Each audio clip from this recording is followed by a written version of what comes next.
Hello guys, welcome back to my channel commerce masters. मेरा नाम है रमनदीप एंड ये है हमारा लेक्चर नंबर 7। लेक्चर नंबर 6 में हमने डिस्कस करा था अकाउंटिंग स्टैंडर्ड्स के बारे में। हमने स्टडी करा था IFRS, उसमें हमने स्टडी करा था इंटरनेशनल फाइनेंशियल रिपोर्टिंग स्टैंडर्ड्स क्या होते हैं, उसका मीनिंग क्या होता है, IFRS को कौन इशू करता है, और इंटरनेशनल अकाउंटिंग स्टैंडर्ड बोर्ड क्या है, इंडियन अकाउंटिंग स्टैंडर्ड बोर्ड क्या है, और अकाउंटिंग स्टैंडर्ड्स इन इंडिया कौन कौन से हैं, है ना। हमने ये डिस्कस करा था। तो जो ऑडिट इंस्पेक्टर और जूनियर ऑडिटर की जो एग्जाम की प्रिपरेशन कर रहे हैं, उसके जो सिलेबस में है वो हमें अकाउंटिंग स्टैंडर्ड नंबर 6 डिटेल में बता रखा है सिलेबस में। और आज हम डिस्कस करेंगे अकाउंटिंग स्टैंडर्ड नंबर 6 ही। ठीक है, आई होप सो आपको IFRS Indian accounting standard board और कन्वर्जेंस का मतलब क्या होता है ना। IFRS और इंडियन अकाउंटिंग स्टैंडर्ड्स का नाम इंडियन अकाउंटिंग स्टैंडर्ड्स कैसे पढ़ा, है ना। तो वो आई होप सो आपको वो सब क्लियर है, उसके एडवांटेजेस क्या है, हम IFRS को हमने क्यों अडॉप्ट करा या क्यों कन्वर्ज करा।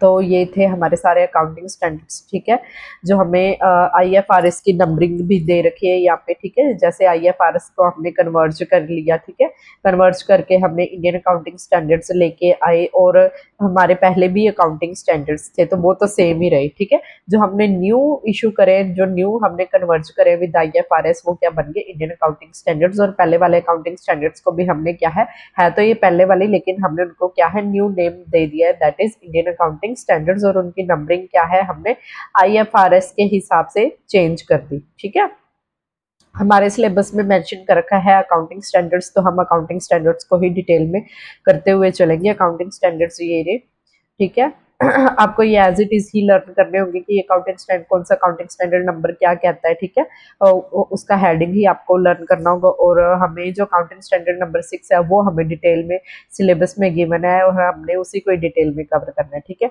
तो लेट्स कंटिन्यू फर्दर। ठीक है, आगे बढ़ने से पहले मैं आपको अपने बारे में बता देती हूँ। मेरा नाम है रमनदीप, मैं हूँ असिस्टेंट प्रोफेसर इन कॉमर्स, और मैंने BCom फर्स्ट डिवीजन करी हुई है from Punjab university Chandigarh, MCom from first division Punjab university Chandigarh, and मैं JRF क्वालिफाइड हूँ with 99.88 percentile and all over India rank 60।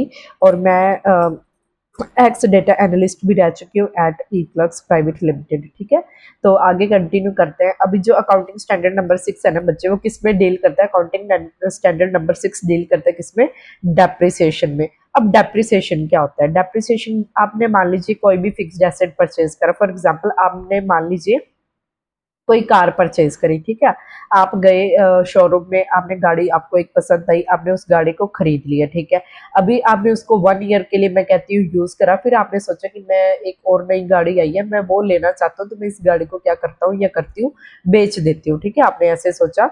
और जब आप मार्केट में गए तो आपने मान लीजिए वो कार को परचेज करा था 10 लाख रुपीज में, लेकिन अभी आपको उसकी जो वैल्यू, रीसेल वैल्यू जो उसको मिल रही है, उसको बेचने की जो वैल्यू मिल रही है, कंसिडरेशन जो आपको मिल रही है, वो मिल रही है मान लीजिए 6 लाख रुपीज।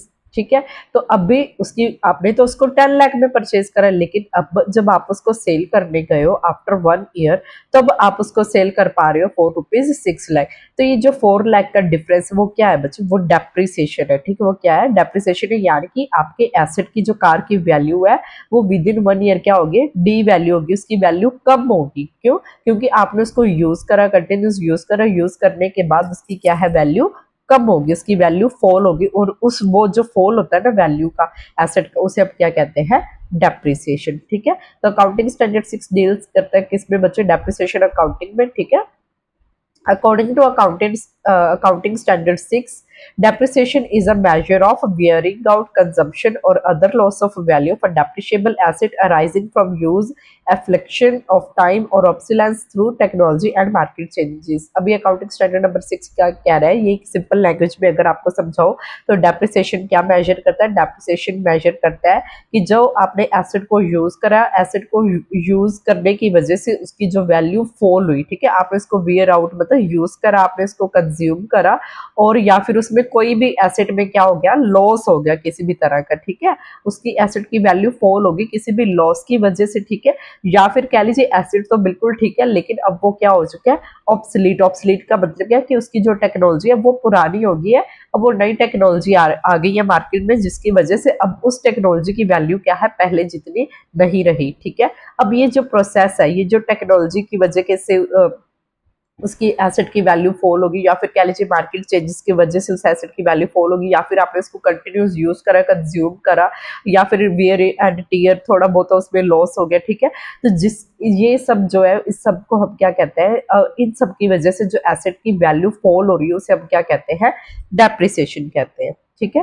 तो डेप्रिसिएशन को अगर हम सिंपल लैंग्वेज में अंडरस्टैंड करें, depreciation refers to the decrease in the value of assets of the company over a period of time due to use, wear and tear and obsolescence. Depreciation क्या होता है बच्चे, decrease. Depreciation क्या है, decrease, reduction in the value of assets. Assets की value reduce हो जाती है, ठीक है, जब क्या है कोई भी ऑर्गेनाइजेशन क्या है उसको over a period of time क्या करती है, यूज करती है, ठीक है, या फिर उसकी टेक्नोलॉजी क्या है उस पर्टिकुलर एसेट की चेंज हो गई और अब आप क्या है ऑब्सोलीट टेक्नोलॉजी वाले एसेट को यूज नहीं करना चाहते, जिसकी वजह से उस एसेट की वैल्यू क्या है, फॉल होगी, और this fall in value is called depreciation, ठीक है। In other words, it is the method to allocate the cost of an asset over its useful life. ये क्या कह रहा है कि आपने एसेट को परचेज करा, अब आप एसेट को क्या है ओवर द ईयर्स, मान लीजिए आपने 20 ईयर्स तक यूज करा, ठीक है, अब उस एसेट की वैल्यू क्या है आफ्टर 20 ईयर्स, क्या है वो बहुत ही पुराना हो गया है ना, उसकी मतलब कोई वैल्यू नहीं बची, मान लीजिए कि वो कबाड़ी बन गया, ठीक है, कबाड़ बन गया वो, ठीक है। तो डेप्रिसिएशन क्या है, एक ऐसा मेथड है कि जो उसकी वो जो वैल्यू है वो फॉल हो रही है, अब आपका तो लॉस हो रहा है ना, अगर एसेट की वैल्यू डिक्रीज हो रही है तो उस लॉस को हमने नाम क्या दिया, डेप्रिसिएशन। तो हम क्या करते हैं कि ओवर द यूजफुल जो एसेट की लाइफ है उसकी लाइफ टाइम हम उसको क्या थोड़ा थोड़ा उस लॉस को क्या है राइट ऑफ करते रहते हैं एज एन एक्सपेंस। आप उसको क्या है प्रॉफिट एंड लॉस अकाउंट में दिखाते रहते हो, अपने प्रॉफिट्स में से उसको क्या है उस लॉस को, डेप्रिसिएशन को आप क्या है उस फॉल इन वैल्यू को है आप क्या है डिडक्ट करते रहते हैं, ठीक है। और एट द एंड जब आप डेप्रिसिएशन लगाते जाते एट द एंड आपके एसेट की वैल्यू क्या है या तो जीरो रह जाएगी, या फिर कुछ हो सकता है आप उसको सेल करके आपको कुछ थोड़ी बहुत अमाउंट मिल जाए, और वो जो थोड़ी बहुत अमाउंट आपको उसको सेल करने के बाद मिलते हैं उसको आप क्या कहते हैं, सैल्वेज वैल्यू कहते हैं, ठीक है। Depreciation is always charged on the cost price of the asset and not on its market price. Depreciation को बच्चे हम किस पे चार्ज करते हैं, जब भी हमने डेप्रिसिएशन को कैलकुलेट करना है, हमने जिस कॉस्ट पे उस एसेट को परचेज करा था हमने उस कॉस्ट पे डेप्रिसिएशन को लगाना है, डेप्रिसिएशन को चार्ज करना है, ना कि जो उसकी प्रेजेंट मार्केट प्राइस चल रही है, ठीक है, कॉस्ट पे हमने उसको चार्ज करना है। और हम डेप्रिसिएशन को क्या है, it is charged every year, हम डेप्रिसिएशन को क्या है हर ईयर चार्ज करते हैं to the extent of depreciable amount. जितना भी हमें डेप्रिसिएशन का परसेंटेज बता रखा होगा हम उसकी कॉस्ट पे, उस एसेट की कॉस्ट पे वो कैलकुलेट करके जो भी अमाउंट आएगी हम उसको हर ईयर क्या है चार्ज कर लेंगे, ठीक है, और अपने प्रॉफिट में से उसको क्या है माइनस कर देंगे, ठीक है, डेबिट कर देंगे, ये एक्सपेंस की तरह होता है, ठीक है, आपका लॉस है ये। Examples of assets that can be depreciated are, अब कौन कौन से एसेट्स को हम डेप्रिशिएट कर सकते हैं, किन किन एसेट्स की, ऑलमोस्ट जो सारे एसेट्स की वैल्यू क्या है बच्चे फॉल होती है एक्सेप्ट लैंड, ठीक है, लैंड को छोड़ के बाकी सारे एसेट्स क्या है डेप्रिशिएट होते हैं, चाहे वो मशीन है, कंप्यूटर है, फर्नीचर है, व्हीकल है, एटसेट्रा। तो आप डेप्रिशिएबल अमाउंट को कैसे कैलकुलेट करेंगे, depreciable amount of the asset क्या होगी, अमाउंट अभी हम बता रहे हैं, ठीक है, जो आपके एसेट की कॉस्ट है माइनस जो जब वो कबाड़ी बन गया, ठीक है, कबाड़ बन गया आपके एसेट एट द एंड, ठीक है, उसके मतलब कह लीजिए अब आप उसको यूज कर ही नहीं सकते, अब आपने उस कबाड़ को क्या करा, आपने बेच दिया, बेच के आपको कुछ मान लीजिए 200 रुपए मिल गए, 300, 3000 ऐसे थोड़ी बहुत अमाउंट आपको मिल गया, आपने उसको कबाड़ी को बेच दिया, तो उसे हम क्या कहते हैं स्क्रैप वैल्यू। जब जिस कॉस्ट पे आपने एसेट को परचेज करा था और जो आपने बची कुछ अमाउंट अपनी रियलाइज कर ली उसको हम स्क्रैप वैल्यू का क्या कर देंगे, कॉस्ट ऑफ एसेट में से माइनस कर देंगे, तो वो क्या आ जाएगी बच्चे डेप्रिशिएबल अमाउंट है। अब ये क्या, इसको आपने इस अमाउंट को क्या है ओवर द ईयर्स, जो एसेट की लाइफ है, मान लीजिए एसेट को आप 10 ईयर्स की लाइफ है, 20 ईयर्स की लाइफ है, जितनी भी लाइफ है उससे हम क्या कर देंगे डिवाइड कर देंगे। अब डेप्रिसिएशन अमाउंट ये क्या है, अमाउंट जो हम हर साल ठीक है। ये क्या है, टोटल अमाउंट ऑफ एसेट है डेप्रिशिएबल वाली, ठीक है। और ये जो सेकंड नंबर पे हमें डेप्रिसिएशन अमाउंट दे रखी है वो क्या है, जो हम हर साल अपने प्रॉफिट एंड लॉस अकाउंट में क्या है इसको डिडक्ट करेंगे एज एन लॉस या फिर एज एन एक्सपेंस, ठीक है। तो depreciable amount of the asset जो हमने कैलकुलेट करी over the life of the asset, ठीक है। तो आपने हमारे पास क्या आ जाएगी, डेप्रिसिएशन की अमाउंट जो हमने क्या है हर साल क्या है अपने एसेट के एसेट के अगेंस्ट हमने क्या है अपने प्रॉफिट एंड लॉस अकाउंट में चार्ज करनी है, ठीक है। फिर assets can only B depreciated. अब हम एसेट्स को डेप्रिशिएट कब कर सकते हैं, if it is owned by the firm और इंडिविजुअल, अगर वो आपकी कंपनी का आपकी ऑर्गेनाइजेशन का एसेट है, आप उसको फिर ही उस पर डेप्रिसिएशन क्या है चार्ज कर सकते हैं और उसको अपने प्रॉफिट एंड लॉस अकाउंट में as an expense debit side पे आप उसको शो कर सकते हैं, ठीक है। एक्सपेंस की तरह आप उसको शो कर सकते हैं, अदरवाइज आप उसको शो नहीं कर सकते। ये नहीं कि मिस्टर ए है, ठीक है, मिस्टर ए का कोई एसेट है, ठीक है, तो वो मिस्टर ए उसका ओनर है, तो मिस्टर ए ही उस पर डेप्रिसिएशन क्या है चार्ज कर सकता है। वो ही अपने प्रॉफिट एंड लॉस अकाउंट में क्या है डेप्रिसिएशन को एज एन एक्सपेंस दिखाएगा, ना कि मिस्टर बी, ठीक है। मिस्टर बी क्यों नहीं दिखाएगा, क्योंकि वो एसेट मिस्टर बी का है ही नहीं, मिस्टर बी उसका क्या है ओनर ही नहीं है। तो ओनर कौन है, मिस्टर ए, तो दिखाएगा भी कौन, क्यों मिस्टर ए अपनी प्रॉफिट एंड लॉस अकाउंट में उसको एज एन एक्सपेंस दिखाएगा, ठीक है। They are use in the business, ये नहीं कि आप उसको लेके रख लिया फिर आपने उसको यूज नहीं करा, ठीक है। आपको उन एसेट्स को क्या है कंटिन्यूसली अपने बिजनेस में यूज भी करना है। They last for more than one accounting year, और ये जो एसेट्स होते हैं वो क्या है more than one accounting fixed assets in nature होते हैं, ठीक है। यानी कि ये एक करंट एसेट्स पे आप डेप्रिसिएशन चार्ज नहीं करते बच्चे, ठीक है। आप कौन से एसेट्स पे, फिक्स्ड एसेट्स पे जिनकी लाइफ क्या है मोर देन 1 ईयर होती है, आप उस पे ही डेप्रिसिएशन चार्ज करते हो। The useful life of the assets can easily भी डिटर्मिन, और ये वैसे तो ये बहुत मुश्किल होता है पता करना कि हम एसेट की कितनी लाइफ है, हम उसको 10 ईयर्स तक यूज कर पाएंगे या 20 ईयर्स तक यूज कर पाएंगे, क्योंकि market conditions any time change हो सकती है ना। लेकिन फिर भी हम कुछ टेक्निक्स यूज करते हैं जिससे क्या है हम useful life of the asset क्या है डिटरमाइन कर सकते हैं। इसलिए वो भी यहाँ पे क्या अज्यूम करके चल रहे हैं कि जिस एसेट पे हमने डेप्रिसिएशन लगानी है उसकी हम लाइफ को क्या है डिटरमाइन कर सकते हैं कि 8 साल की उस एसेट की लाइफ है या फिर 10 ईयर्स की लाइफ है, ठीक है। फिर फीचर्स क्या है, depreciation decrease in book value of fixed asset. Fixed asset क्या है बच्चे, आपने उसके जो एसेट को जिस कॉस्ट पे आपने परचेज करा, जब आप उसमें से कंटिन्यूस डेप्रिसिएशन चार्ज करते जाएंगे तो आपकी क्या है वो डिक्रीज हो जाएगी उसकी एसेट। मान लीजिए आपने कार परचेज करी फॉर ₹1 लाख, ठीक है, फिर उस पर आपको डेप्रिसिएशन आपने लगाया ₹2000, ठीक है। मान लीजिए पर ईयर क्या है 2000 आपकी उस पर क्या आ रही है डेप्रिसिएशन आप उस पर चार्ज कर रहे हो, ठीक है। फर्स्ट ईयर आपने क्या उसकी एसेट साइड पे वैल्यू दिखाई अपनी बैलेंस शीट में, वो दिखाई आपने ₹1,00,000 उस कार की, ठीक है। नेक्स्ट ईयर आप क्या दिखाओगे, जब आप उसमें से 2000 डिडक्ट कर दोगे एज एन एक्सपेंस, आप डेप्रिसिएशन को माइनस कर दोगे, फिर आप दिखाओगे उस कार की वैल्यू 98,000 अपनी बैलेंस शीट में एसेट साइड पे। उसके नेक्स्ट ईयर थर्ड ईयर में आप क्या करोगे, 98,000 में से फिर से 2000 डिडक्ट कर दोगे डेप्रिशिएबल अमाउंट, ठीक है, डेप्रिसिएशन की अमाउंट, फिर आप क्या बुक वैल्यू दिखाओगे 96,000।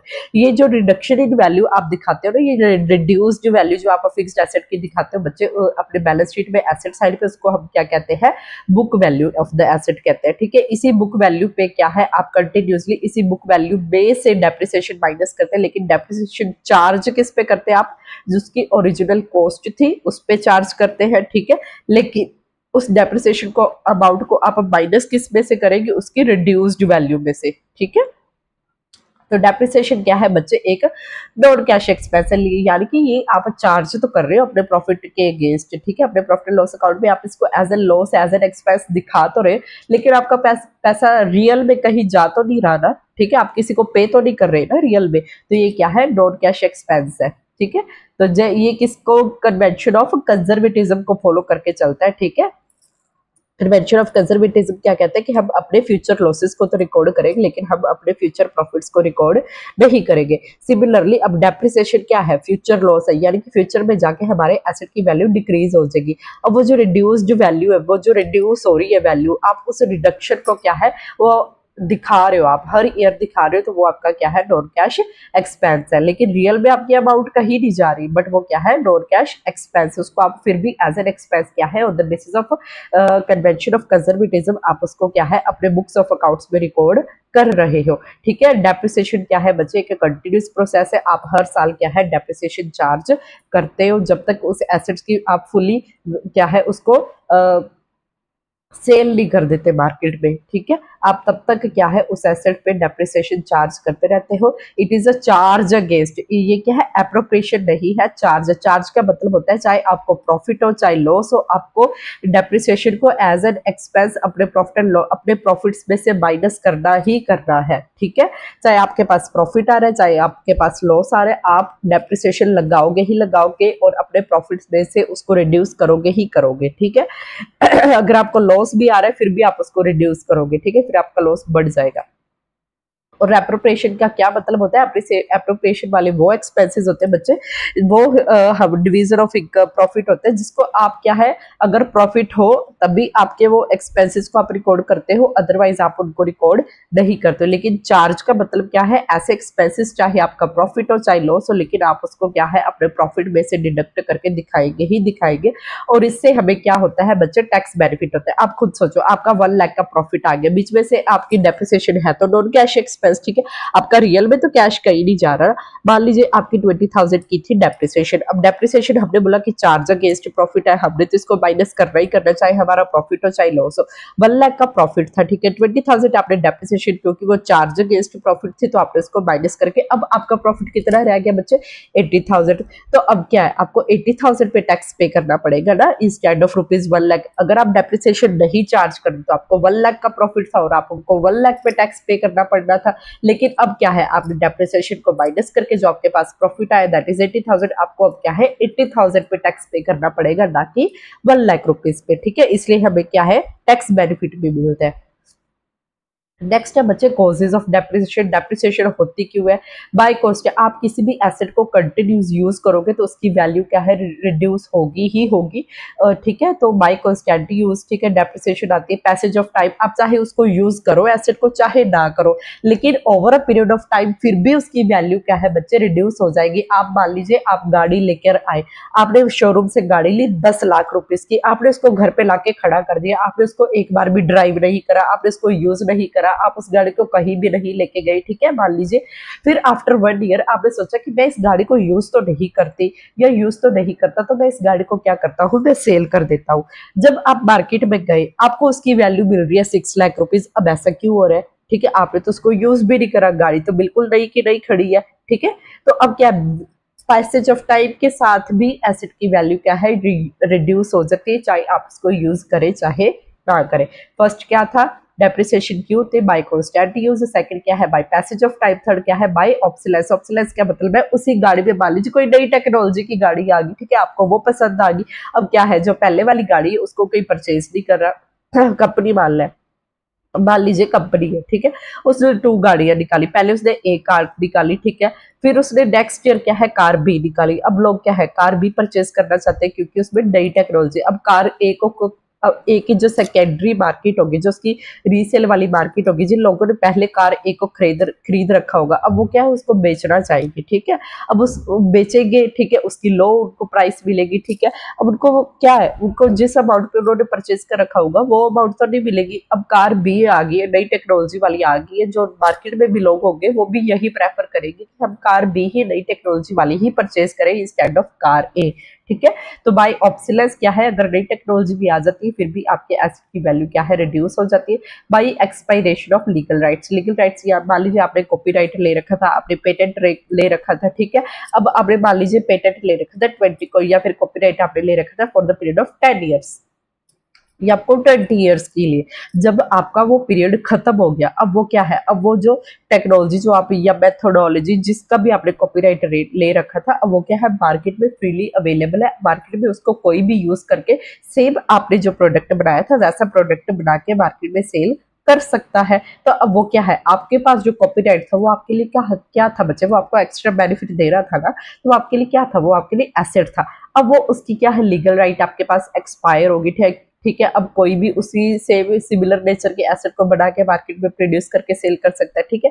तो आपके एसेट की तो कहीं ना कहीं कह लीजिए मार्केट हैम्पर होगी ना, तो इसलिए वो भी क्या है, एक कोज है डेप्रिसिएशन का। बाय एक्सीडेंट आपकी गाड़ी का कहीं भगवान कुछ न करे, कोई और एग्जांपल ले लेते हैं। जैसे कि मान लीजिए आपकी फैक्ट्री में कोई मशीन थी, ठीक है। अब उसकी मान लीजिए उसमें कोई खराबी आ गई, ठीक है। अब वो सही से काम नहीं कर रही, ठीक है। काम क्यों नहीं कर रही, मान लीजिए उसका कोई गियर वगैरह टूट गया, ठीक है। तो बाय एक्सीडेंट भी अब उसकी क्या है, वैल्यू फॉल हो जाएगी। तो क्या वो भी किस में आ जाएगा बच्चे, डेप्रिसिएशन में, ठीक है। डेप्रिसिएशन के कॉजेस क्या है, जब आप एसेट को कंटिन्यूस यूज करते हो, टाइम निकल जाता है, over a period of time भी एसेट की वैल्यू रिड्यूस हो जाती है। जब नई टेक्नोलॉजी आ जाती है तब भी एसेट की वैल्यू रिड्यूस हो जाती है। जब आपकी कोई लीगल राइट एक्सपायर हो जाती है, या फिर आपका एसेट का एक्सीडेंट हो जाता है, या फिर आपकी एसेट के में कुछ गड़बड़ हो जाती है, ठीक है, तब भी क्या है, उसकी वैल्यू डेप्रिशिएट हो जाती है। डेप्रिशिएबल एसेट क्या होता है और उसकी यूजफुल लाइफ क्या होता है।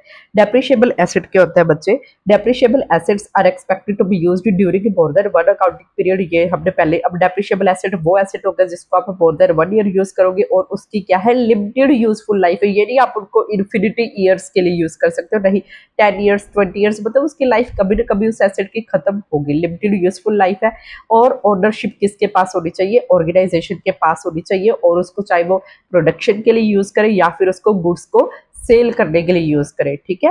एसेट की क्या है, मोर देन 1 ईयर लाइफ होनी चाहिए और लिमिटेड लाइफ होनी चाहिए, और उसकी ओनरशिप क्या है, हमारी ऑर्गेनाइजेशन के पास होनी चाहिए। तो वो एसेट क्या है, फिर डेप्रिशिएबल एसेट बन जाता है। अब यूजफुल लाइफ क्या होता है, the period over which depreciable asset is expected to be used by the enterprise. ये वो लाइफ पीरियड होता है, वो टाइम पीरियड होता है जितने ईयर्स के लिए अब हमारी ऑर्गेनाइजेशन क्या है, उस एसेट को यूज करने वाली है, ठीक है। द नंबर ऑफ प्रोडक्शन और similar units expected to be, या तो आप इसको ईयर्स में यूजफुल लाइफ को मेजर कर सकते हो, या फिर on the basis of number of units वो पर्टिकुलर एसेट आपको क्या है, प्रोड्यूस करके देगा, ठीक है। उसके बेसिस पे भी आप क्या है, useful life of the asset calculate कर सकते हो। आईएफआरएस और गैप। अब आईएफआरएस में डेप्रिसिएशन का क्या ट्रीटमेंट हमें बता रखा है, हमें डेप्रिसिएशन किस पे लगा रही है, और जो हमारा अकाउंटिंग स्टैंडर्ड्स है वो क्या कहते हैं, ठीक है। Indian Accounting Standard 16 of IFRS, International Accounting Standard 16 of IFRS mandates review of useful life, residual value and depreciation method at each year end, while Accounting Standard 6 does not specify any such requirement. अब IFRS international financial reporting standard हमें क्या कहता है, जो international accounting standard है वो हमें कहता है 16 क्या कहता है कि आपने एसेट की क्या है, यूजफुल लाइफ को डिटरमाइन करना है, उसकी जो सेल रीसेल वैल्यू है, जो एट द एंड आपने उसको जब वो कबाड़ भर गया एसेट, ठीक है, आपने उसकी रेजिडुअल वैल्यू को, बची हुई कुछ ही वैल्यू को डिटरमाइन करना है। और डेप्रिसिएशन मेथड हर साल आपने क्या है, बताना है कि आप कौन सा डेप्रिसिएशन मेथड फॉलो कर रहे हैं, ठीक है। आपने हर साल उसकी यूजफुल लाइफ को कैलकुलेट करना है, उसकी रेजिडुअल स्क्रैप वैल्यू को डिटरमाइन करना है, और आपने डेप्रिसिएशन मेथड बताना है कि at the end of the year organisation कौन से डेप्रिसिएशन मेथड को फॉलो करके डेप्रिसिएशन चार्ज कर रही है। लेकिन अकाउंटिंग स्टैंडर्ड 6 में ऐसा कुछ भी स्पेसिफाई आपको नहीं करा गया है। ऑर्गेनाइजेशन के लिए स्पेसिफाई करना क्या है, कुछ भी जरूरी नहीं है कि एसेट की यूजफुल लाइफ कितनी है, उसकी रेजिडुअल वैल्यू कितनी आएगी, ठीक है, और या फिर उसको आप कौन सा डेप्रिसिएशन मेथड फॉलो करके आप उस पर डेप्रिसिएशन चार्ज कर रहे हो, ठीक है। फिर आ जाते हैं बच्चे biological assets. Biological assets are recognised and depreciation is calculated by reducing of the depreciation base cost minus estimated sale value, while in Indian GAAP there is nothing provided for biological assets. अब क्या है बच्चे, जो international financial reporting standards है उन्होंने क्या है, depreciation का मेथड हमें डेप्रिसिएशन बता रखा है कि हम बायोलॉजिकल एसेट्स मतलब भैंसे होगी, गाय होगी, अब किसी का क्या है, पोल्ट्री फार्म का भी तो किसी को बिजनेस हो सकता है ना, ठीक है, तो फिशरीज का भी तो किसी का बिजनेस हो सकता है ना, तो वो सारे क्या है, बायोलॉजिकल एसेट्स है। अब वो क्या है, बायोलॉजिकल एसेट्स पे भी आईएफआरएस हमें क्या बताता है कि आप डेप्रिसिएशन चार्ज कर सकते हो, और आप उस पर कैसे चार्ज करोगे उन्होंने हमें मेथड भी बता रखा है। Depreciation is calculated by reducing. अब हमने जिस एसेट पे, जिस कॉस्ट पे हमने उन एनिमल्स को या फिर उन कह लीजिए एक्वेटिक एनिमल्स को हमने परचेज करा था, ठीक है, उसमें से हम जिस अमाउंट पे हम उसको सेल कर सकते हैं वो हम उसकी क्या है, एस्टिमेटेड सेल वैल्यू को माइनस कर देंगे, तो वो बीच का जो डिफरेंस है वो हमारा क्या आ जाएगा, डेप्रिसिएशन आ जाएगा, किसका, बायोलॉजिकल एसेट्स का। लेकिन हमारा जो अकाउंटिंग स्टैंडर्ड 6 है उसने हमें बायोलॉजिकल एसेट्स पे डेप्रिसिएशन के रिगार्डिंग कुछ भी नहीं बता रखा है, ठीक है, उसमें कुछ भी स्पेसिफाइड नहीं है कि बायोलॉजिकल एसेट्स पे आप डेप्रिसिएशन चार्ज कर सकते हो या नहीं कर सकते, अगर चार्ज करनी तो उसको कैसे कर सकते हो, ठीक है। ठीक है। तो ये जो टू मेजर डिफरेंसेस है आईएफआरएस में और अकाउंटिंग स्टैंडर्ड नंबर 6 में, ठीक है। इफ एन इंटेंजिबल एसेट, अब हमने डिस्कस करा था इंटेंजिबल एसेट कौन सा एसेट होता है बच्चे। इंटेंजिबल एसेट वो एसेट्स होते हैं जिसको आप देख नहीं सकते, छू नहीं सकते, आप उसको टच नहीं कर सकते, आप उसको सिर्फ फील कर सकते हो, या फिर आपको क्या है, आपकी उसकी क्या है बेनिफिट आपको उसका राइज हो गया, जैसे कि पेटेंट्स हो गए, कॉपीराइट्स हो गए, ठीक है, ट्रेडमार्क्स हो गए, ब्रांड नेम हो गया। अब ये सारे क्या है, गुडविल हो गया, ये सारे क्या है, इंटेंजिबल एसेट्स है। अब आप इसको छू के तो नहीं देख सकते ना कि कॉपीराइट को मैं छू के देख लूं मैं अपने, अब वो क्या है, आपको एक बेनिफिट दिया गया है बाय द गवर्नमेंट। या फिर गुडविल, आप मान लीजिए आपकी ऑर्गेनाइजेशन क्या है, बाकी ऑर्गेनाइजेशन से ज्यादा प्रॉफिट अर्न कर रही है, सेम ही बिजनेस में फिर भी ज्यादा प्रॉफिट। अब वो क्या है, क्यों आपके पास कस्टमर्स ज्यादा आ रहे हैं, क्योंकि आपकी कंपनी की रेपुटेशन अच्छी है, ठीक है। तो वो आपका क्या हो गया, इंटेंजिबल एसेट हो गया, ठीक है। अब ये क्या बता रहे हैं, if N intangible asset is acquired in a business combination, मान लीजिए बिजनेस कॉम्बिनेशन मतलब आपका जॉइंट वेंचर है, आपने मतलब टू कंपनीज क्या है साथ में बिजनेस साथ में मिलकर बिजनेस कर रही है, ठीक है।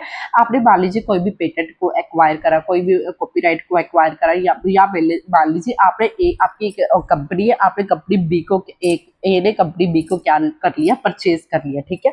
तो आपने उनको जो एक्सेस आपके उनके जो एसेट्स थे, कंपनी बी की एसेट से एक्सेस अमाउंट आपने उसको पे करा, ठीक है, जिसको हम क्या कहते हैं, परचेज कंसिडरेशन कहते हैं। अब ये जो एक्सेस अमाउंट पे करा ना, मान लीजिए एसेट्स कंपनी बी के थे 10 लाख के, बट आपको पे करने पड़ रहे 12 लाख रुपीज, ठीक है। ये जो आपने एक्सेस 2 लाख रुपीज पे करा ना, वो आपका क्या है बच्चों, आपकी गुडविल है, वो आपने गुडविल को एक्वायर करा, ठीक है, अपनी दूसरी कंपनी को परचेज करते वक्त। तो क्या कह रहे हैं, जब ऐसे बिजनेस कॉम्बिनेशन होते हैं, अभी एक कोड कह रहा है, ये इंटरनेशनल फाइनेंशियल रिपोर्टिंग स्टैंडर्ड बोल रहा है, the cost is the fair value at the acquisition date. अब कॉस्ट क्या होगी, जिस जो वैल्यू आपने पे करी एक्वायर करते टाइम किसी दूसरी कंपनी को, उस एसेट को एक्वायर करते टाइम आपने जो वैल्यू पे करी वो आपके लिए क्या हो जाएगी, कॉस्ट हो जाएगी। और इस कॉस्ट पे आप फिर क्या है, डेप्रिसिएशन चार्ज करेंगे। कौन से एसेट्स के केस में बच्चे, इंटेंजिबल एसेट्स के केस में, ठीक है। In the intangible is recorded by the acquirer irrespective of whether the asset has been recognized by the acquiree before the business combination or not। ये क्या कह रहे हैं कि जो कंपनी एक्वायर कर रही है, जो कंपनी परचेज कर रही है दूसरी कंपनी के बिजनेस को, अब वो क्या करेगी, जिस कॉस्ट पे जो उसने कॉस्ट पे करी दूसरी कंपनी के बिजनेस को परचेज करने के लिए, अब वो जो कॉस्ट पे करी वो उस कॉस्ट पे क्या है, अपने इंटेंजिबल एसेट्स पे क्या है, डेप्रिसिएशन। डेप्रिसिएशन की जगह हम यहाँ पे बच्चे क्या वर्ड यूज करते हैं, इंटेंजिबल एसेट्स की केस में अमोर्टाइजेशन। जैसे फिक्स्ड एसेट्स के केस में डेप्रिसिएशन यूज करते हैं, वैसे हम इंटेंजिबल एसेट्स के केस में हम क्या वर्ड यूज करते हैं, अमोर्टाइजेशन, ठीक है। तो हम वो अब हमें आईएफआरएस क्या कह रहा है कि जब आपकी कंपनी दूसरी कंपनी के बिजनेस को एक्वायर कर रही है और आप उसमें से मान लीजिए कुछ इंटेंजिबल एसेट्स को एक्वायर कर रहे हैं और उसकी जो कॉस्ट आप पे कर रहे हैं, आप उस पर क्या है, आप उस पर क्या है, अमोर्टाइजेशन चार्ज कर सकते हैं, दैट इज डेप्रिसिएशन आप उस पर क्या है, चार्ज कर सकते हैं। While under Indian GAAP, if an intangible asset is acquired in an amalgamation, यानी कि कोई कंपनी दूसरी कंपनी का एसेट बिजनेस को परचेज कर रही है, ठीक है, the same should be accounted at cost और fair value if the cost और fair value can be reliably measure. वो भी क्या कह रही है, या तो कॉस्ट पे आप उसको दिखाओ, पहले हमने क्या बोला था कि जो हमने कॉस्ट पे करी, फेयर वैल्यू जो हमने पे करी दूसरी कंपनी को, हम उस कंपनी के उस फेयर वैल्यू पे क्या है, कॉस्ट पे क्या है, डेप्रिसिएशन चार्ज करेंगे। लेकिन इंडियन गैप क्या कहता है कि चाहे आपकी जो उस कंपनी की उसने जो ओरिजिनल कॉस्ट पे एसेट्स को एक्वायर करा था, चाहे आप उस पे चार्ज कीजिए, चाहे आप फेयर वैल्यू जो आपने अमाउंट पे करी दूसरी कंपनी को, ठीक है, आप उस पे डेप्रिसिएशन चार्ज कर कीजिए, जो भी आपको सही लगता है आप यूज कर सकते हैं। If the same is not, अगर आप उसको मेजर नहीं कर पा रहे हैं कि उसकी फेयर वैल्यू क्या है, ठीक है, तो फिर आप उसको क्या है, एज अ गुडविल दिखा सकते हैं, ठीक है। Intangible is recorded even if that intangible asset had not been recognised in the financial. अगर आपकी जो कंपनी जो सेल कर रही है अपने बिजनेस को, परचेजिंग कंपनी को, अगर वो चाहे गुडविल को रिकॉग्नाइज करे या ना करे, लेकिन आपने तो एक्स्ट्रा अमाउंट पे कर दी ना उस सेलर कंपनी के बिजनेस को परचेज करने के लिए, ठीक है, तो परचेजर कंपनी ने जो एक्स्ट्रा अमाउंट पे करी है वो उसको अपनी बुक्स ऑफ अकाउंट्स में क्या है, एज एन गुडविल दिखाएगी, चाहे सेलर कंपनी की बुक्स ऑफ अकाउंट्स में गुडविल है चाहे नहीं है, ठीक है बच्चे, आई होप सो आपको समझ में आ गया होगा। अब डेप्रिसिएशन, ये IFRS और हमारा अकाउंटिंग स्टैंडर्ड 6 क्या कहता है, हम इसको एक बार फिर से कर लेते हैं। IFRS क्या कहता है कि आपने यूजफुल लाइफ को डिटरमाइन करना है, आपने स्क्रैप वैल्यू को डिटरमाइन करना है और आपने depreciation method at the year and आपने बताना है। लेकिन अकाउंटिंग स्टैंडर्ड 6 क्या है, ऐसा कुछ भी स्पेसिफाई नहीं करता है। फिर उसमें क्या है, IFRS क्या है, आपको बताता है कि आप क्या बायोलॉजिकल एसेट्स पे भी डेप्रिसिएशन चार्ज कर सकते हैं, लेकिन अकाउंटिंग स्टैंडर्ड 6 हमें ऐसा कुछ भी नहीं बताता है। फिर IFRS क्या कहता है कि जो आप फेयर वैल्यू क्या है, इन केस ऑफ अगर आप किसी दूसरी कंपनी के बिजनेस को परचेज कर रहे हो, एक्वायर कर रहे हो, तो जो वैल्यू आप उसको पे कर रहे हो तो आप उस वैल्यू पे क्या है डेप्रिसिएशन चार्ज कर सकते हैं और आप उस इंटेंजिबल एसेट को अपनी बुक्स ऑफ अकाउंट्स में रिकॉर्ड कर सकते हैं। लेकिन इंडियन गैप क्या कहता है कि ऐसा चाहे जो सेलिंग कंपनी चाहे उसने अपने बुक्स ऑफ अकाउंट्स में अपना जो इंटेंजिबल एसेट को रिकॉर्ड चाहे कर रखा था चाहे नहीं कर रखा था, लेकिन आप उस एसेट के लिए आप पैसे पे कर रहे हैं, परचेजिंग कंपनी क्या है अमाउंट पे कर रही है, तो परचेजिंग कंपनी अपनी बुक्स ऑफ अकाउंट्स में क्या है उस इंटेंजिबल एसेट्स को दिखाएगी और उस पे क्या है डेप्रिसिएशन या फिर कह लीजिए डेप्रिसिएशन की जगह हम वर्ड यूज करते हैं अमोर्टाइजेशन चार्ज करेगी। ठीक है, अब डेप्रिसिएशन के कॉजेज हमने ऑलरेडी स्टडी कर लिए थे। नीड क्या है इसकी, for determination of net profit और नेट लॉस, ताकि हमारा जो ट्रू नेट प्रॉफिट है और नेट लॉस है हम उसको डिटरमाइन कर सके, इसलिए हम डेप्रिसिएशन को पढ़ते हैं, डेप्रिसिएशन को चार्ज करते हैं। For showing asset at fair and true value in the balance sheet, हम अपने एसेट्स को क्या है उसकी ट्रू वैल्यू पे दिखाना चाहते हैं, इसलिए हम क्या है उस एसेट में से जो उसकी डेप्रिशिएटेड अमाउंट होती है उसको माइनस करके दिखाते हैं। अगर वो 1 लाख की एसेट थी और अगर हमने उसको ओवर द ईयर यूज कर लिया तो वो जो उसके पे जो रिड्यूस्ड वैल्यू, मान लीजिए उसकी रिड्यूस्ड वैल्यू होगी 96,000, तो अब हम इस साल क्या है उसको 96,000 पे दिखाएंगे ना कि ₹1 लाख पे। तो इसलिए हम क्या है एसेट को उसकी फेयर वैल्यू पे उसकी ट्रू वैल्यू पे दिखाना चाहते हैं। प्रोविजन फॉर फंड्स, अब ये क्या है डेप्रिसिएशन क्या है, नॉन कैश एक्सपेंस है, आपका पैसा कहीं जा तो नहीं रहा। अब इससे क्या होगा, जो पैसे डेप्रिसिएशन की अब और जो हमारी इनकम टैक्स डिपार्टमेंट है ठीक है उनके लिए तो एक्सपेंस है, ठीक है उन्होंने बोला कि हाँ क्योंकि वो प्रॉफिट पे हम इनकम टैक्स पे करते हैं ना, तो प्रॉफिट हमारा रिड्यूस जो हो रहा था हमने डिस्कस करा था बिकॉज ऑफ डेप्रिसिएशन। अब वो जो हम पैसे बचा पा रहे हैं और ऊपर से हमने डेप्रिसिएशन क्या है नॉन कैश एक्सपेंस है, अब वो जो नॉन कैश एक्सपेंस है वो हमारे फंड्स कहीं जा तो नहीं रहे, अब हम उस पैसों को क्या है यूज कर सकते हैं फ्यूचर में नए एसेट्स को परचेज करने के लिए। Ascertaining accurate cost of production, जो हमारी ट्रू कॉस्ट है हम उसको डिटरमाइन करने के लिए भी डेप्रिसिएशन को यूज करते हैं। Distribution of dividend out of profit only, और हम जब डिविडेंड को डिस्ट्रीब्यूट करेंगे तो वो सिर्फ हम क्या है प्रॉफिट्स में से डिस्ट्रीब्यूट करेंगे ना कि कैपिटल, क्योंकि फिक्स्ड एसेट्स क्या है आपकी सॉर्ट ऑफ कैपिटल होते हैं, आपकी उसमें ओनरशिप होती है, ठीक है सॉर्ट ऑफ कैपिटल है। तो आप अपना अगर आप डेप्रिसिएशन चार्ज नहीं करोगे तो आप कहीं ना कहीं क्या है अपने एसेट्स की जो कॉस्ट है उसमें से अपने एसेट्स में से ही डिविडेंड रिटर्न क्या है अपने ओनर्स को शेयर होल्डर्स को आप डिविडेंड पे कर रहे हो। लेकिन आप क्या है अगर आप डेप्रिसिएशन चार्ज करोगे तो हमें क्या है आउट ऑफ प्रॉफिट्स में से, यानी क्योंकि हम डेप्रिसिएशन ऑलरेडी प्रॉफिट में से माइनस कर देते हैं, ठीक है तो इसका मतलब क्या है जो पीछे प्रॉफिट बच गया हम उसी में से क्या है ऐसे क्या है डिविडेंड पे कर रहे हैं किसको, शेयर होल्डर्स को। ठीक है, और फैक्टर्स क्या है, फैक्टर्स आपकी जो डेप्रिसिएशन है वो आप कैसे डिटरमाइन करोगे कि आपने कितनी डेप्रिसिएशन चार्ज करनी है। अब वो उसके फैक्टर्स क्या है, total cost of the asset क्या होगी, इसको हम नेक्स्ट लेक्चर में डिटेल में डिस्कस करेंगे। ठीक है total cost of the asset पे डिपेंड करता है estimated useful life of the उस पे, स्क्रैप वैल्यू पे, या फिर उसकी टेक्नोलॉजी में कोई चेंजेस आ रहे हैं, हम एसेट में कुछ एडिशन कर रहे हैं यानी कि थोड़ा बहुत हम उसमें नया एसेट लेके आ रहे हैं, या फिर हमारी जो लीगल लॉज है वो क्या कहते हैं। आई होप सो आपको इतना समझ में आ गया होगा कि हमारा जो अकाउंटिंग स्टैंडर्ड नंबर 6 है पहले मैं आपको ज्यादा कंफ्यूज नहीं करना चाहती इस पे, ठीक है आपको धीरे धीरे मैं करवाऊंगी। और आज की क्लास के लिए इतना ही काफी है जो हम डेप्रिसिएशन के रिगार्डिंग में जो हम स्टडी कर रहे हैं अकाउंटिंग स्टैंडर्ड नंबर 6 में।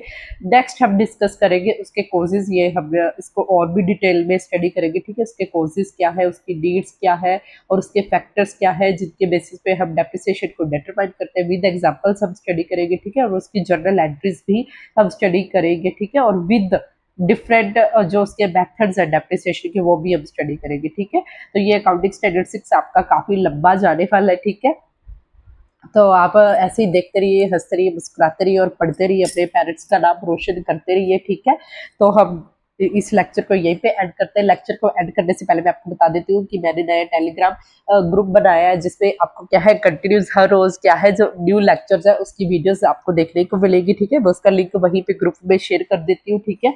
और आप क्या है मेरे चैनल को सब्सक्राइब कीजिए, अपने फ्रेंड्स के साथ शेयर कीजिए, उनको भी बताइए। और अगर आप ऑडिट इंस्पेक्टर की तैयारी करें तो इसमें हम आपको कहीं और से कुछ भी एक्स्ट्रा पढ़ने की जरूरत नहीं पड़ेगी। हम डिटेल में सारा सिलेबस क्या है ऑडिट इंस्पेक्टर का, कॉमर्स लेक्चरर का जो अकाउंट्स का सिलेबस है और जो जूनियर ऑडिटर की जो तैयारी कर रहे हैं उसका पार्ट बी का जो सिलेबस है हम डिटेल में सारा कवर कर रहे हैं। आपको कहीं और से भी कुछ भी कवर करने की जरूरत नहीं पड़ेगी। और टाइम टू टाइम हम क्या है हर एक टॉपिक पे क्या है लाइव क्लास लेके हम एमसीक्यूज की डिस्कशन भी करते रहेंगे।